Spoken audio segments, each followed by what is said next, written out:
এই নুরালু, আমি একটা কথা কই, রাগ হইস না, হ্যাঁ? এই যে এই ব্রিজটা ওজন দিলে কয় কেজি হইবে? তুই যদি ফিরে ওই ধরনের কোনো কথা কস তোরে কিন্তু এই গাঙ্গে হালাই সুবামু দেইছানে বুকু। এরম কর, এই যে গাংটা আছে, এই গাঙ্গের মাথাটা কোন পর্যন্ত? আরে বলো এই গাঙ্গের মাথা হলো ভারতের ফারাক্কা বানে, ওইটাই শেষ মাথা। ও কি পাগল হয়ে গেছে এই গাঙ্গের মাথা যেমন না নেই ঘরের পিছিয়ে। আচ্ছা আমি একটা কথা কই, এই যে পানি, এই পানি এই ইন্ডিয়া পর্যন্ত গেছে গা, মাছও তো গেছে গা না? হালার ঘরে হালায় কোন ধরনের প্রশ্ন জিগায়? এই হালায় হলো আসলে একটা এলিয়েন। এই আমি একটা কথা কই ভাই, তুই রাগ করিস না। ওইলো এই গাঙ্গের যে মাছগুনা আছে, এই মাছগুনা ভারতে গেলে 5 ফুট লাগবে না, এই 5 ফুট গুনা পাইবে কোথায়?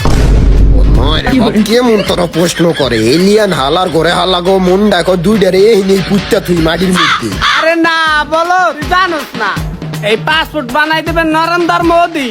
মাথা মুটা তো নষ্ট হয়ে যেতেছে, এখন যে কি করবো? এ ভাই আমি একটা কথা কই, আচ্ছা পৃথিবীটা গোল না, তো গোল হইলে নিচে যে পানিগুনা আছে না, এই পানিগুনা পড়ে যায় নাকি নিগা? হ্যাঁ আমি তো পাগল হয়ে যাবো।